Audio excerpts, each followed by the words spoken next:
சேவைகள் சீரடையும் என அதில் கூறப்பட்டுள்ளது. விமான போக்குவரத்து பாதிப்பு குறித்து அத்துறையின் அமைச்சர் ராம்மோகன் நாயுடு நேற்று வெளியிட்ட அறிக்கை, விமானங்கள் ரத்து மற்றும் தாமதங்களை சரிசெய்ய அவசர நடவடிக்கைகள் எடுக்கப்பட்டுள்ளன.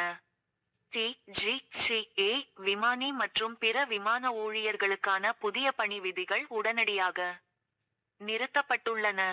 குழந்தைகள், முதியோர், நோயாளிகள் உள்ளிட்ட பயணியர் சிரமப்படாமல் இருக்க இந்த முடிவு எடுத்துள்ளோம். 3 நாட்களுக்குள் நிலைமை முழுமையாக சீரடையும். மேலும் கடந்த 4 நாட்களில் ஏற்பட்ட இண்டிகோ விமான ரத்துக்கான காரணங்கள், பொறுப்புகள் குறித்து விசாரிக்க 4 பேர் அடங்கிய உயர்மட்ட குழுவை மத்திய விமான போக்குவரத்து இயக்குநரகம் அமைத்துள்ளது. அவர்கள் விரிவான விசாரணை நடத்தி 15 நாட்களுக்குள் அறிக்கை சமர்ப்பிப்பர். இவ்வாறு அதில் குறிப்பிடப்பட்டுள்ளது. வரவேற்புக்கு ஆன்லைனில் தோன்றிய புதுமண தம்பதி கர்நாடக மாநிலம் ஹூப்பள்ளியைச் சேர்ந்தவர் மேதா ஷிர்சாகர். இவருக்கும் ஒடிசாவின் புவனேஸ்வரைச் சேர்ந்த சங்மா தாஸ் என்பவருக்கு நவம்பர் 23இல் புவனேஸ்வரில் திருமணம் நடந்தது. இருவரும் பெங்களூருவில் மென்பொருள் நிறுவனத்தில் பணியாற்றுகின்றனர்.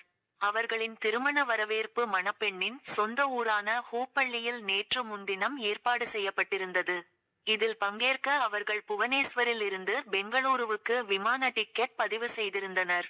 தொடர்ந்து தாமதமாகிய விமானம் இறுதியில் ரத்தானதால் மணமக்கள் இருவரும் ஆன்லைன் வீடியோ அழைப்பு மூலம் மண்டபத்தில் உள்ள திரையில் தோன்றி உறவினர்களின் வாழ்த்துக்களை பெற்றனர். கட்டணங்கள் உயர்வு இண்டிகோ விமானங்கள் அதிக அளவு ரத்தானதை தொடர்ந்து முக்கிய உள்நாட்டு வழித்தடங்களில் விமான கட்டணங்கள் பல மடங்கு உயர்ந்தது. டில்லி சென்னை ஒருவழி பயணம் சாதாரண நாட்களில் 7,000 ரூபாயாக இருக்கும். தற்போது அது 66,000 ரூபாயாக அதிகரித்துள்ளது. டில்லியிலிருந்து கொல்கத்தா, மும்பை ஆகிய நகரங்களுக்கு 40,000 ரூபாயாக கட்டணம் உயர்ந்துள்ளது.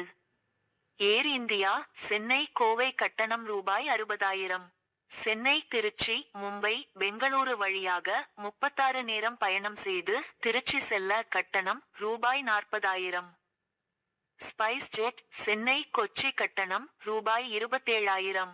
ஏர் இந்தியா சென்னை டில்லி கட்டணம் ரூபாய் 36,000. ஏர் இந்தியா சென்னை பெங்களூரு கட்டணம் ரூபாய் 17,000. சென்னையில் இருந்து இன்று மதுரை, தூத்துக்குடி, சேலம், ஹைதராபாத் உள்ளிட்ட பல்வேறு இடங்களுக்கு செல்லும் விமானங்களை எந்த விமான நிறுவனமும் நேற்று இயக்கவில்லை.